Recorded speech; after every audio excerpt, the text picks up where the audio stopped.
Hello friend, real time system के course के playlist में आज की वीडियो में हम डिस्कस करने वाले हैं scheduling aperiodic and sporadic job in priority driven. हमने पिछले वीडियो में डिस्कस किया था कि प्रायोरिटी ड्रिवन अप्रोच क्या होता है और रियल टाइम सिस्टम के अंदर हम किस तरह से प्रायोरिटी ड्रिवन के हेल्प से शेड्यूलिंग को परफॉर्म करते हैं, यानी कौन सा टास्क सबसे पहले परफॉर्म होगा और कौन सा टास्क सबसे बाद में परफॉर्म होगा। इस चीज को हम डिफाइन करते थे प्रायोरिटी ड्रिवन अप्रोच से। लेकिन अब अगर हम प्रायोरिटी ड्रिवन के अंदर अपीरियोडिक एंड स्पेरियोडिक टास्क यानी जॉब का यूज करती है तो किस तरह से प्रायोरिटी ड्रिवन अप्रोच वर्क करेगा। सो वीडियो को लास्ट तक जरूर देखिएगा। और हाँ, अगर आप इस पीडीएफ को डाउनलोड करना चाहते हैं तो डिस्क्रिप्शन में लिंक है, आप वहां से जाके डाउनलोड कर सकते हैं। सो अगर हम बात करें प्रायोरिटी ड्रिवन अप्रोच का, जो भी प्रायोरिटी ड्रिवन शेड्यूलिंग है, task are assign based on their importance and urgency.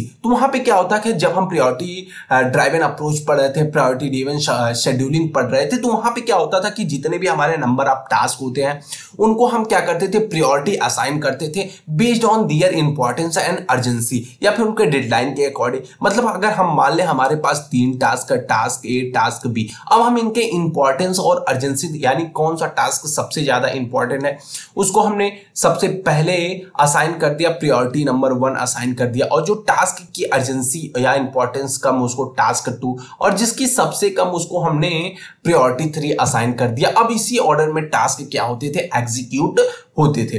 तो जो भी शेड्यूलर है देन सेलेक्ट करता था जो भी हायर प्रायोरिटी टास्क होता था और उसको एग्जीक्यूट करता था। जो अपीरियोडिक और स्पेरियोडिक जॉब है are 2 types of task that can be schedule in priority driven. तो ये 2 तरह के टास्क हमारे होते हैं। एक तरह का अपीरियोडिक टास्क होता है, एक स्पेरियोडिक टास्क होता है, जिसका मतलब स्पेरियोडिक टास्क का मतलब ही होता है अनियमित, यानी डज नॉट डज और हैपनिंग रेगुलरली। जो क्या होता है कि नियमित रूप से या कह सकते हैं रेगुलर, जो रूप से ना होने वाला हो, उस तरह के जॉब होते हैं। तो अपीरियोडिक एंड स्पेरियोडिक जॉब 2 तरह के जॉब होते हैं जिनका शेड्यूलिंग हम करेंगे प्रायोरिटी ड्रिवन सिस्टम से। तो किस तरह से होता है, तो सबसे पहले हम समझ लेते हैं कि अपीरियोडिक टास्क क्या है, स्पेरियोडिक टास्क क्या है, इसके बारे में अच्छी तरह से हम जान लेते हैं। जो अपीरियोडिक टास्क होता है एक ऐसा टास्क होता है जो do not have a regular और पीरियोडिक एग्जीक्यूशन, जो क्या करता है एक रेगुलर और पीरियोडिक एग्जीक्यूशन पैटर्न पे नहीं हुआ करता है, and they can arrive at any time.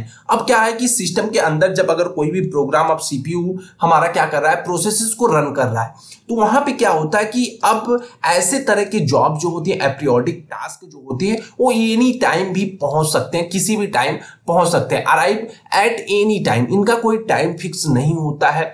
तो इस तरह की जॉब को हम क्या अपीरियोडिक टास्क कहते हैं। This task have specific deadlines होती हैं, ठीक है। ऐसे टास्क की एक स्पेसिफिक डेडलाइन होती है, रिस्पांस टाइम होती है, और must be execute with in those deadlines, और उस डेडलाइन के अंदर इनको क्या, इनका एग्जीक्यूशन पूरी तरह से कंप्लीट करना होता है। वो तो हर जॉब के लिए होता है। अगर ऐसा नहीं होता है, अगर एग्जांपल आप aperiodic task including user input हो गया, इंटरप्ट्स हो गया एंड सिस्टम इवेंट्स हो गया। जैसे इनपुट क्या हो गया, यूजर इनपुट क्या होता है कि अब क्या हुआ कि यूजर इनपुट कभी भी दे सकता है। इंटरप्ट क्या हो गया, जब भी कोई भी प्रोग्राम एग्जीक्यूट हो रहा है तो इंटरप्ट कभी भी हो सकता है। इन सॉफ्टवेयर इंटरप्ट, हार्डवेयर इंटरप्ट या फिर यूजर इंटरप्ट, कुछ भी ऐसा हो सकता है, तो इंटरप्ट कभी भी अकर हो सकता है। तो यही जो भी टास्क है वो कैन अराइव एनी टाइम हो सकता है। एंड सिस्टम इवेंट, सिस्टम का कोई भी इवेंट्स हो सकता है। अब अगर हम बात करें स्पेरियोडिक टास्क के बारे में, स्पेरियोडिक टास्क क्या होता है, तो स्पेरियोडिक टास्क के बारे में अगर बात करें तो एक तरह के ऐसे टास्क है, टाइप ऑफ स्पेरियोडिक टास्क होते हैं, ठीक है। इसी का टास्क, इसी का दूसरा पार्ट है, यानी इसी का टाइप्स है, that has minimum inter arrival time. इसके पास क्या मिनिमम इंटर अराइवल टाइम होता है बिटवीन सक्सेसिव टास्क अराइवल, जो भी टास्क आते हैं उनके अकॉर्डिंग। अगर ऐसे टास्क की बात करें तो इनके पास डेडलाइन होती है, रिस्पांस टाइम होता है, जस्ट लाइक जिस तरह से अपीरियोडिक टास्क के अंदर होता है उसी तरह से सारी चीजें इसमें भी होता है।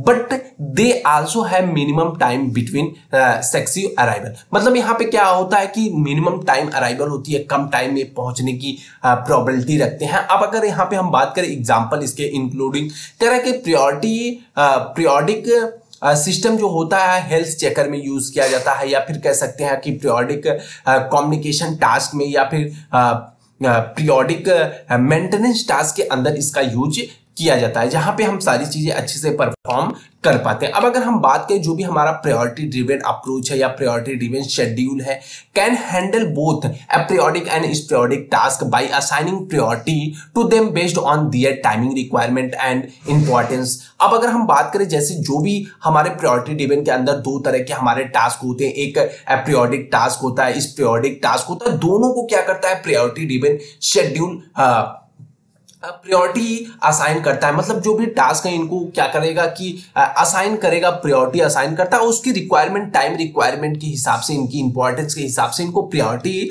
असाइन की जा सकती है। अगर हम मान लें टास्क ए है, टास्क बी है, दो टास्क, हम टास्क ए को हमने मान लिया कि ए प्रायोरिक टास्क है और ये हमारा मान लिया इस प्रायोरिक टास्क है, ठीक है। तो अब इन दोनों को क्या करेगा, इसमें से जिसकी इंपॉर्टेंस ज्यादा होगी, जिसको नीड रिक्वायरमेंट ज्यादा होगी, उसको ये क्या करता है, हाई प्रायोरिटी असाइन करता है। ये high priority task can prompt A low priority task. अगर कोई लो प्रायोरिटी का टास्क एग्जीक्यूट हो रहा है, अब जैसे अगर हमने मान लिया ये हमारा सीपीयू है, ठीक है, मान लिया अभी टाइम पे यहाँ पे कोई लो प्रायोरिटी का कोई टास्क एग्जीक्यूट हो रहा है, लेकिन अगर जैसे ही कोई हाई प्रायोरिटी का टास्क आता है तो इसको क्या कर देगा, प्रिम्प्ट कर देगा। प्रिम्प्ट इन द सेंस मतलब जितना अगर इसका एग्जीक्यूशन पूरा, इसको एग्जीक्यूट होने में टोटल का टाइम लगती है 15 मिली सेकेंड्स की, अगर ये प्रोग्राम 5 मिली सेकेंड एग्जीक्यूट हो चुका है तो यहाँ पे इसको एग्जीक्यूट प्रिम्प्ट कर देगा और 10 मिली सेकेंड्स का वो बाद में एग्जीक्यूशन कंप्लीट करेगा जब ये हायर प्रायोरिटी वाला टास्क एग्जीक्यूट हो जाएगा तब। ये सारी चीजें हमने ऑपरेटिंग सिस्टम के अंदर पढ़ रखी है, अगर आपको ध्यान में आ रहा हो तो। अब अगर इससे रिलेटेड हम एक एग्जांपल की बात करें कि किस तरह से वर्किंग है इसकी, तो कह रहा है कि for example let's consider a system that has क्या है, 3 सिस्टम, जिसके पास 3 सिस्टम है। अब मान लिया कि सबसे पहले उसके पास पहला टास्क अपीरियोडिक टास्क ए है, ठीक है। यहाँ पे हम इसको डिजाइन भी करते चलते हैं। जो टास्क ए है अपीरियोडिक टास्क है, टास्क बी जो है इस पीरियोडिक टास्क है और सी पीरियोडिक टास्क है। यानी हमारे पास 3 टास्क है, अपीरियोडिक टास्क हो गया, इस पीरियोडिक टास्क हो गया, पीरियोडिक टास्क हो गया। जो टास्क ए है उसकी डेडलाइन 50 मिली सेकेंड्स है, ठीक है। टास्क ए की डेडलाइन क्या है, 50 मिली सेकेंड्स है और task B minimum interval time जो उसका वो 100 मिली सेकेंड्स है, ठीक है। एंड डेडलाइन 150 ms है, यानी 150 ms है। और टास्क सी हैज पीरियड जो उसका 2 मिली सेकेंड्स है और डेडलाइन जो है 190 मिली सेकेंड्स है। मतलब ये जो है 0 पे आएगा, उसके बाद इसका जो टाइम है 100 पे आएगा और देन अगेन इसका जो टाइम है 200 तक है, ठीक है।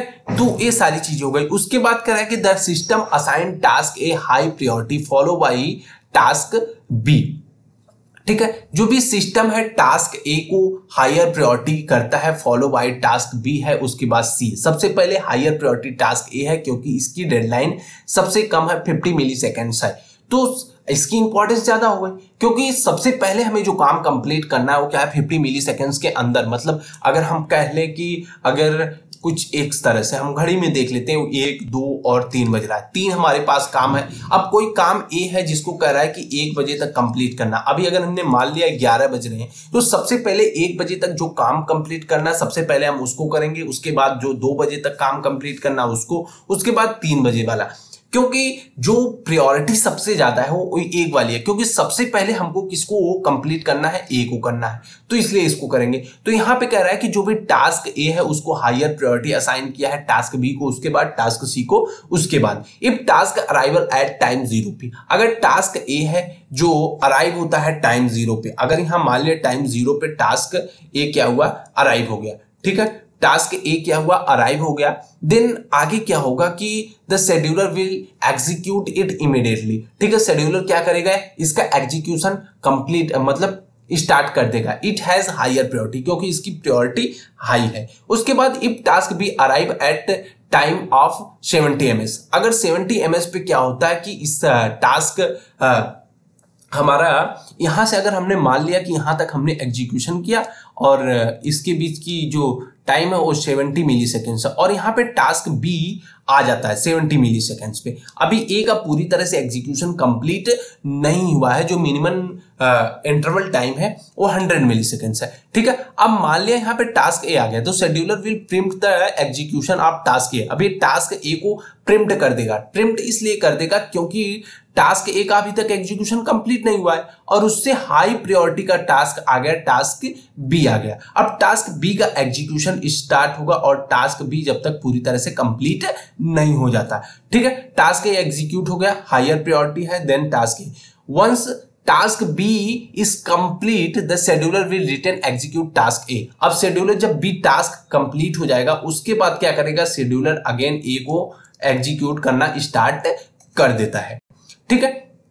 उसके बाद इफ टास्क सी, अब कह रहा है कि जो भी task C arrive at time 200 milliseconds. अब जो हमारा टाइम है इसका सी का 200 मिली सेकेंड्स पे एंटर करता है, ठीक है। 200 मिली सेकेंड्स पे जब एंटर करता है, then scheduler execute it since is the higher priority task at time, ठीक है। अब इस टाइम पे टास्क ए टास्क बी पूरी तरह से एग्जीक्यूट हो चुके हैं, तो सबसे हायर प्रायोरिटी वाला टास्क अगर कोई है तो टास्क सी है, तो इसका एग्जीक्यूशन स्टार्ट होगा। If task C is not complete before the deadline, अगर जो भी इसकी डेडलाइन 190 है, ठीक है, आई थिंक हाँ 190 है, अगर जो टास्क सी है अगर 190 यानी डेडलाइंस के अंदर नहीं कंप्लीट होता है, तो वहां पे क्या होगा कि इसको हम मान लेंगे, एज्यूम कर लेंगे कि डेडलाइन को मिस कर लिया, ठीक है। If task C is not complete before its deadline, it will be consider a miss deadline. हम मान लेंगे कि ये मिस एक डेडलाइन को